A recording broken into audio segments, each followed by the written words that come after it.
ছোটবেলা থেকেই আমি বেশ কয়েকবার আমার দিদুনের হাত ধরে এসে অম্বুবাচী মেলা ঘুরে গেছি। আর এইটা ছিল আমার বিয়ের পর প্রথম অম্বুবাচী মেলা। তাই তোমাদের দাদাভাইকে বললাম, মাঝখানে যেহেতু একটা রবিবার পড়েছে, চলো মায়ের দর্শন করেই আসি। তাই যেমন বলা তেমন কাজ, দুজনে মিলে রেডি হয়ে বেরিয়ে পড়লাম। কিছু সময় বাসের জন্য অপেক্ষা করার পর আমরা ফাইনালি একটা বাস পেলাম। কিন্তু রাস্তায় অম্বুবাচী মেলার জন্য এতটাই জ্যাম ছিল যে রীতিমতো 1.5 ঘন্টা আমাদের বাসেই থাকতে হলো। তারপর বাসে আস্তে আস্তে এটাই মায়ের কাছে প্রার্থনা করছিলাম যে অনেক আশা নিয়ে বেরিয়েছি তোমাকে দর্শন করব বলে, তাই আমাদের যাতে 8টার আগে ব্যারিকেডের আগে পৌঁছে দাও।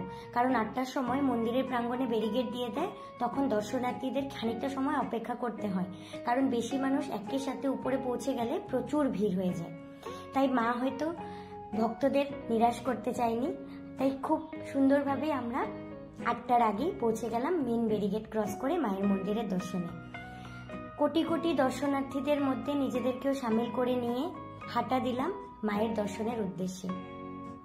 খানিকটা সমতল ভূমি, খানিকটা পাহাড়ের গায়ে, আর কিছু কিছু জায়গায় সময়টা একটু বাঁচিয়ে নেওয়ার জন্য কিছু পুরনো বানানো সিঁড়ি অতিক্রম করে আমরা মায়ের মন্দিরের প্রাঙ্গণে এসে উপস্থিত হলাম।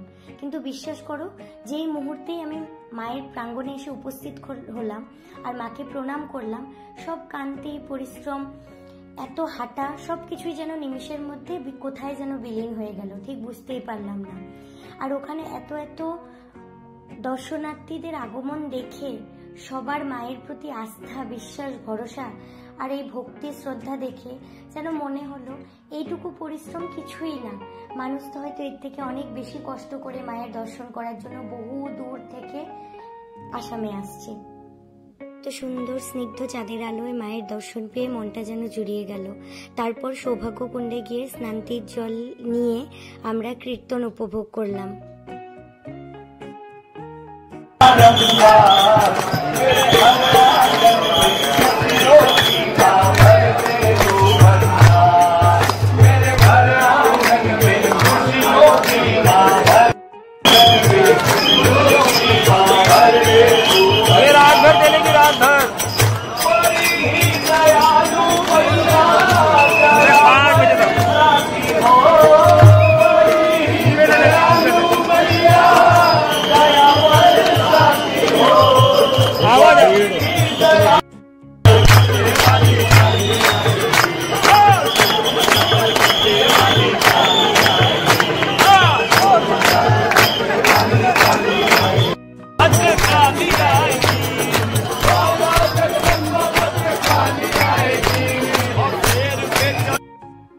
তারপর সবার মঙ্গল হোক এই প্রার্থনায় মায়ের কাছে করে ভেজ মোমো আর পপকর্ন খেয়ে বাড়ি ফিরলাম।